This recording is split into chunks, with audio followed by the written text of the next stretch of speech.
Morning, Rabbi Osai. We'll continue our study of the Beis Hamikdash, and we're up to something called Chavitim, which you'll see here on page Gimel. And these are the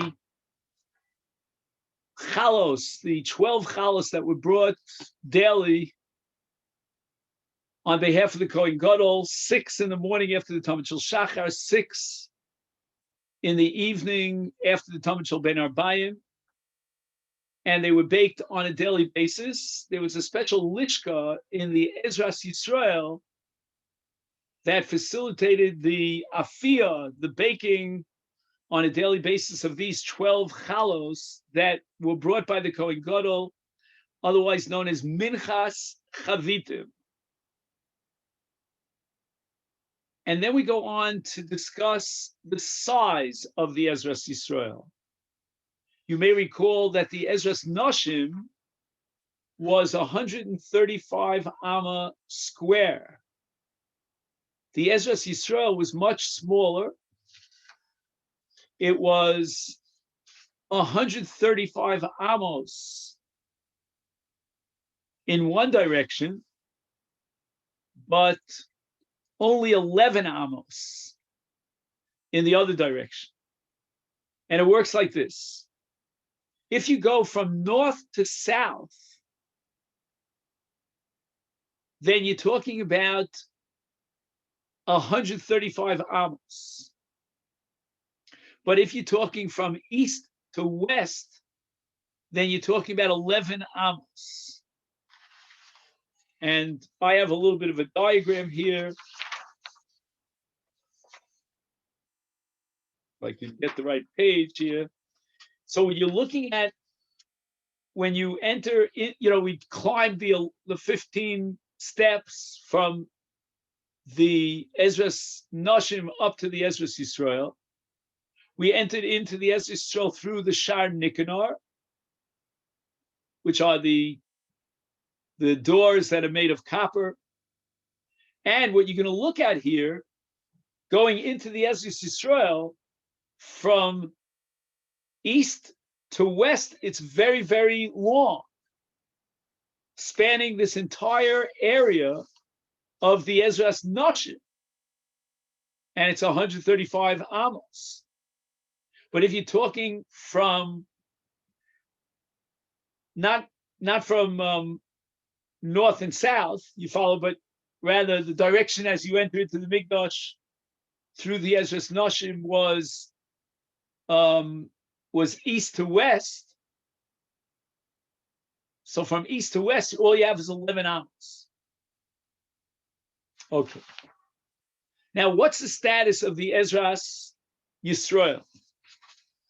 And how is it different from the Ezras Noshim? He says, the Ezras Yisrael is called a Machne Shechina. It has a much more intense Kedusha than that of the Ezras Noshim. And that expresses itself in two directions. Number one, who's allowed to enter into there, and which Tmeim are excluded. As far as who's allowed to enter into there, then the Ezras Yisrael is only accessible to Zecharim, Tahorim, Mi Yisrael. So you've got to be number one, male, you have to be number two, Jewish, and number three, you have to be Tahor. Why? Because once you're entering into the Machne Shechina, then all Tmeim are excluded from the Azor. In that sense, the Ezras Yisrael has no different status than the Azor itself, which is the Ezras Kohanim that we're going to learn about very soon. And for example, if a Tameh enters into the Ezras Yisrael, he's chayiv kares for that.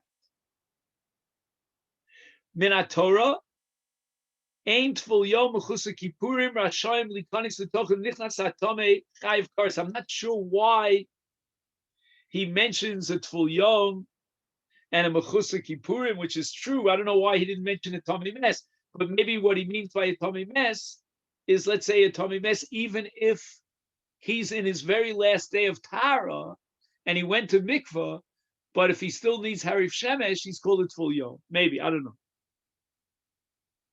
I was surprised that he didn't spell out a Tomimes. Now, wherein lies the difference as far as a male Jewish tahar between Ezras Yisrael and Ezras Kohen? What do we mean when we say that the next area, the next location going towards the Kodesh is the Ezras Kohen? Are we saying that a male whose tahar is not allowed to enter into the Ezras Kohen because he's not a Kohen? And the answer is the following: that any Yisrael, again, if he's tahar, who wants to enter into the Ezras Yisrael is allowed to do so, even if he's there. Let's say he's curious, he wants to see the avodah of the Kohanim in the Azorah on the Mizbeach, and he gets a pretty good view from the Ezras Yisrael. He's allowed to enter into it. But Ezras Kohanim, you're only allowed to enter into if you're not a Kohen involved in the avodah, is for the sake of the avodah, not just because you want to be part of the experience of it and the spectacle of it, but you have a carbon that you're bringing, and you bring it into the Azar. You might even shech the carbon, because shchita ksheira b'zar.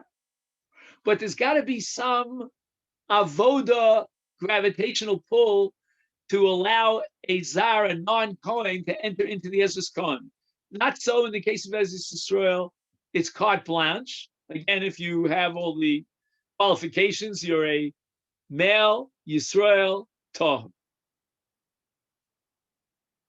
Now, what separated the Ezras Yisrael from the Ezras Kohen? These are called the phosphosin. Phosphosin are small pieces of wood that are piled in a kind of a mechitza form. Chatichas eitzim, v'hayu munachos bein Ezras Yisrael Ezras Kohen lahavdil bein azoros v'nikram phosphosin. Now he says in the footnote that there is a question about where exactly the phosphosin were located, because some say that these were added to the ksolim, to the walls that surrounded the Azorah, and specifically the Ezras Kohanim, and others say that these phosphosin were simply piled up on the ground, one on top of the other, and that was enough of a marker. This is all a sugya in Masechta Midos, in the second perek, machlokas between the Chachamim and Rabbi Elazar ben Yaakov about this separation between the Azaros. Let's go through not all the shitos, but at least the shita of Rabbi Elazar ben Yaakov, which is called Maila Hois ben Azaros. Maila lerochav Azara, ledas Rabbi Eliezer ben Yaakov Hoisa kan Maila begova amo hanim sheches lechol ruach ha'azara. There was a step that was 1 amma high, right? This, my arms left high, and that step, which surrounded the Azara, would facilitate climbing from the Ezras Yisrael to the Ezras Kohen. Now, where did the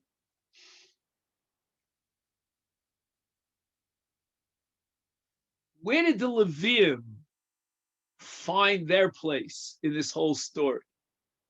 I mean, after all, the Levium were divided into 2 categories, one of which subdivides into 2, so we could call it 3 categories. They're the Sharim, those are the Levium that surround the Beis HaMikdash and protect the Mikdash, make sure Tmeim don't go in or whatever. And then they're the Meshorerim. The Meshorerim, Milosh and Shir, fit into 2 subcategories. There are the vocalists and the instrumentalists. the vocalists are called Shira B'Peh, and then the instrumentalists are called Shira B'Kli. We know that the Shoarim were outside the Beis Hamikdash, but the Mishorim were there to create the music that accompanied the entire Avodah. So they had to be in the Kodesh and in the Azor. And they were located on something called the Duchan. We use it to refer to the Kohanim who go up to give the blessing on a daily basis, the Duchan.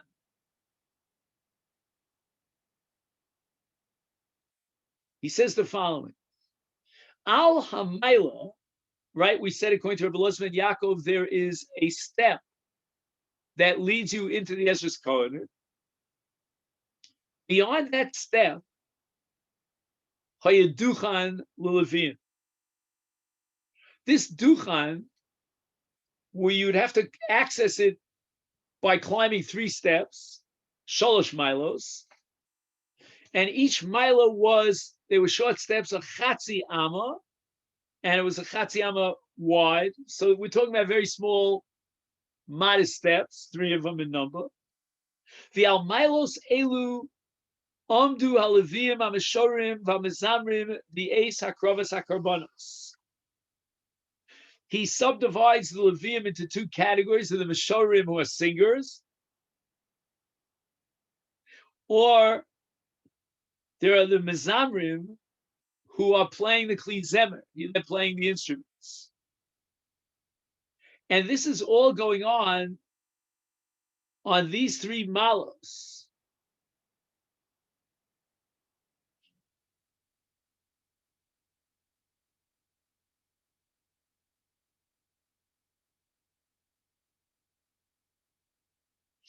Now, everything is an issue here. We're not sure if the Levium stood on the milos, these 3 milos, or there was some sort of a platform on the top of the 3 milos. That's an issue, which you could research here in footnote number Nudal.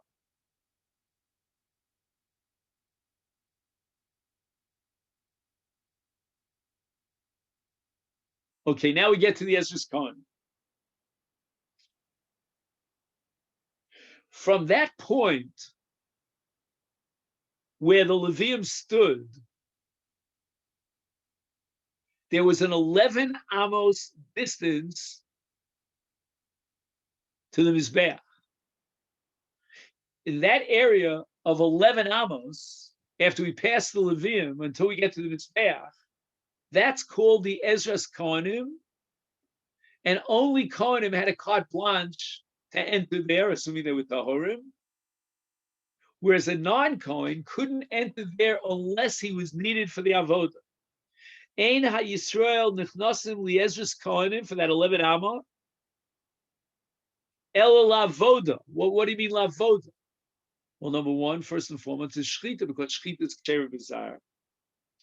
And the shchita, of course, has to take place in the Azorah. Oh, l'smicha. That doesn't mean they were getting smicha.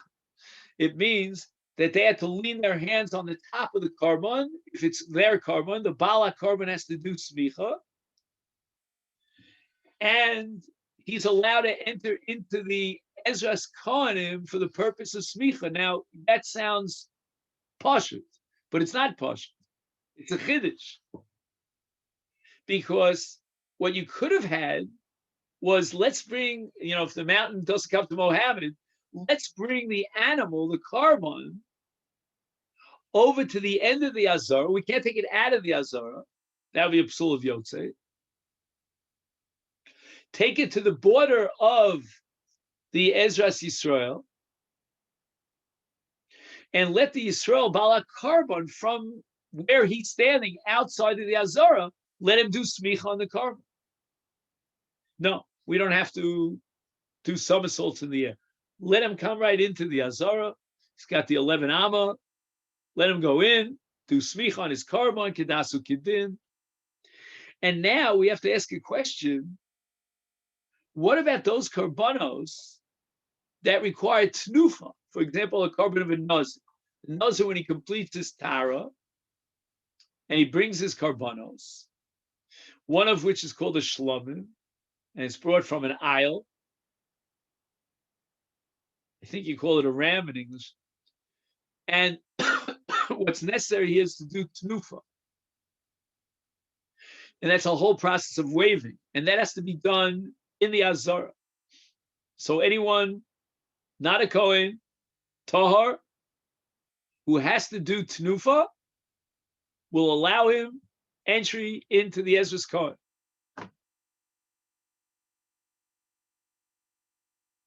So let's review it one more time. We've got 11 amos of Ezras Kohanim. We're going to allow the Yisrael to enter into for one of three reasons. Number one, shchita. Number two, for smicha. And number three, for tnufa.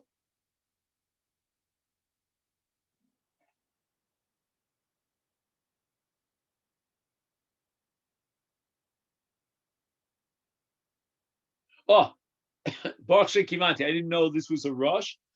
B'afal gav to yicholim lishchot lismoch v'lahanif Ezras Yisrael.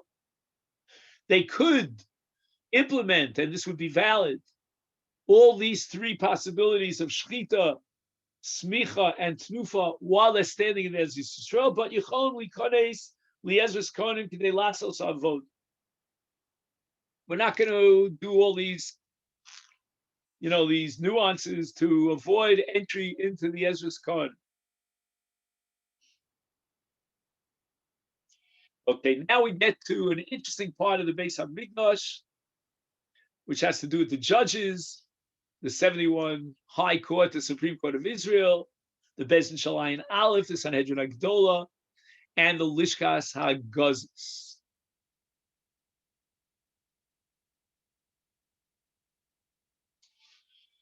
And the phrase that we're going to use about the Lishkas HaGazis to describe its glory, its greatness, is Misham Yotzeis Hara Yisrael, or Misham Yotzeis Torah Yisrael. This was the Supreme Court. This was the final authority. They would hand down the decisions for all generations to come.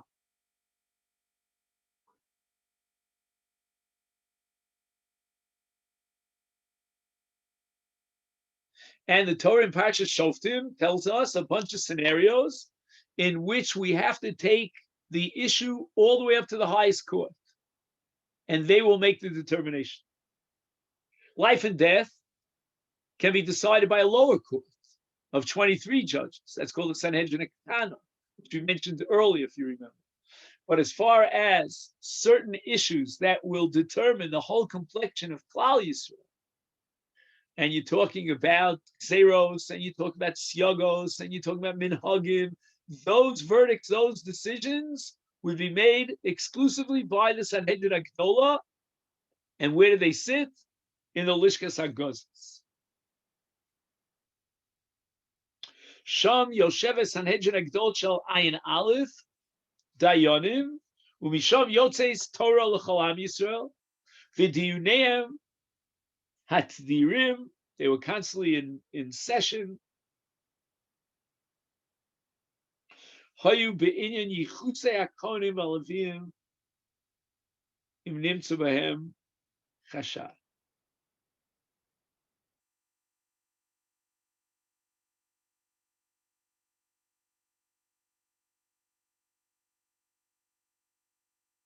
So he says the following.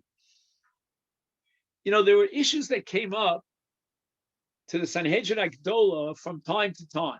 We'll call them occasional. There were major issues that came up. But on a regular basis, what were they preoccupied with? He says they were involved in deciding which Kohanim and which Levim had the yichus to serve in the Beis HaMikdash. And for that matter, other dinim as far as marriage are concerned and so forth. But which Kohen is allowed to serve on the Mikdash? He has to have a yichus.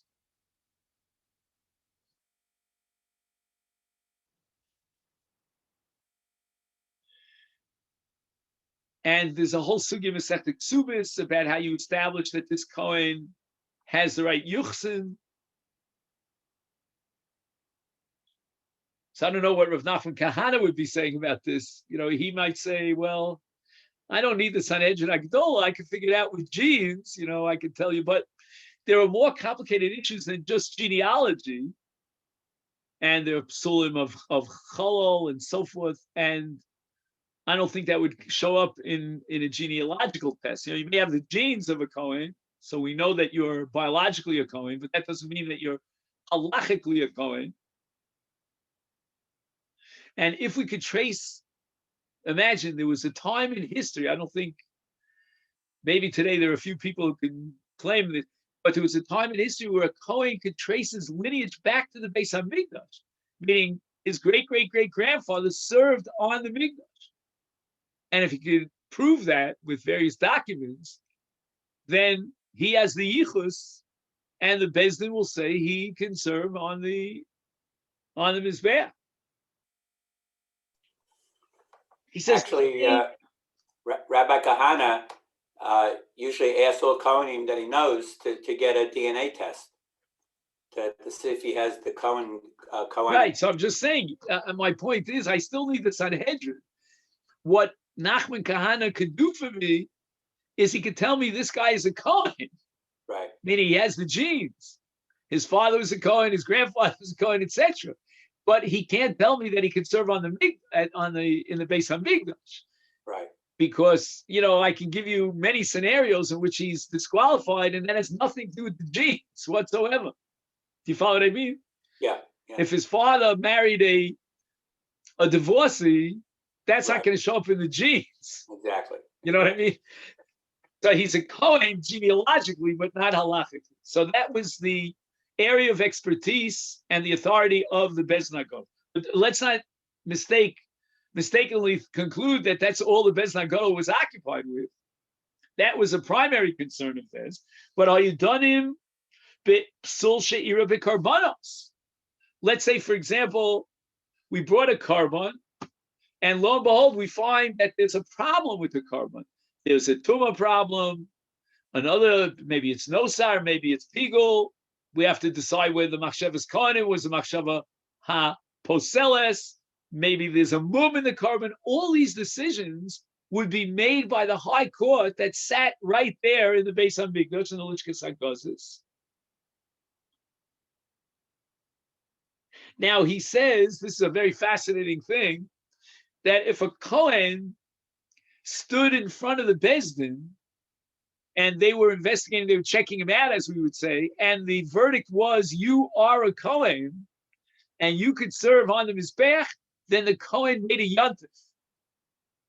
He would actually take a day and celebrate it, the way we celebrate another yontif. Kol Kohen shelo nimtza b'psul, they couldn't find any reason to disqualify him. He has a cheskes kashrus, he makes a yontif out of it. Shelo nimtza psul b'zaro shel Aaron HaKohen. V'kach hayu omrim Beis Din v'kohanim baruch hamakom baruch hu shelo nimtza psul b'zaro shel Aaron. We have a genealogical descendant of Aaron HaKohen, and we couldn't find any psul. He's absolutely kosher v'yosher, and we have to thank Hashem that He created this glorious, chain of descendants of Aaron who are all ksherim. Ubaruch hu shebachar b'Aaron u'b'banav lamod l'shareis lifnei Hashem b'beis kodshei hakadoshim. It means that theoretically, once a Kohen is kosher, he could be elected as the Kohen Gadol. We haven't decided exactly how that election takes place. And we thank Hashem for giving us these Kohanim who have the potential to serve as the Kohen Gadol and go into the Kodesh Kodashim. And that's all part of this bracha that we offer to Hashem on the day that the Beis Din hands down a verdict kosher, as far as this Kohen is concerned. Umachmas chashivas haSanhedrin hoisa asuya even gozis. When they built this lishka, which is very large, we'll talk about the size of it, that could house the entire court of 71 judges, they would use stone a special stone that was cut by the guzes, and that's why, hence, the lishka is called the lishkas haguzes. Haisa bnuya kibayis gavoa al aliyah. It was built like a very tall house on top of a lower floor. It was chetzi b'kodesh v'chetzi b'chol. It was built half inside the Azor and half outside the Azor.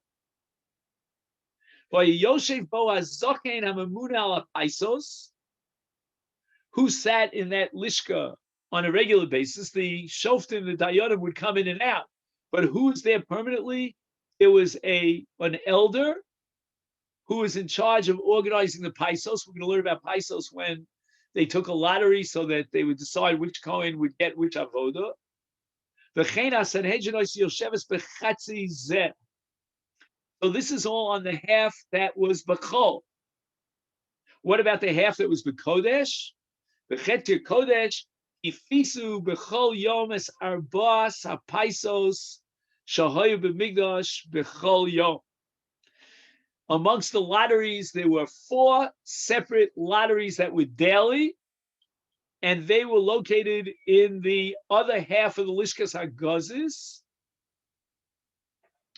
V'chein ba his asru anshe mishmar likrobas kriyat shma achri akrovas hatomid. So it's a whole sugya Masechta Tainis about the various prayers that were offered by the anshe mishmar, those who were on duty, those Kohanim who were chosen for that week, and they would gather together the Lishkas HaGazis. They would recite Kriyat Shema, and all this took place in the afternoon after the Akrovas Hatomid. So what's in this paragraph that we just learned, this is like a summary of a summary. We're not even scratching the surface here. There's so much going on in this paragraph here. We would have to learn sugyas upon sugyas to really go through all these different aspects of the Lishkas HaGazis. Okay, this is where we'll stop for today. So let's make a note that we got up to the paragraph about the Pischei Lishkas HaGazis, which is called paragraph number Lamed, and we'll take that up in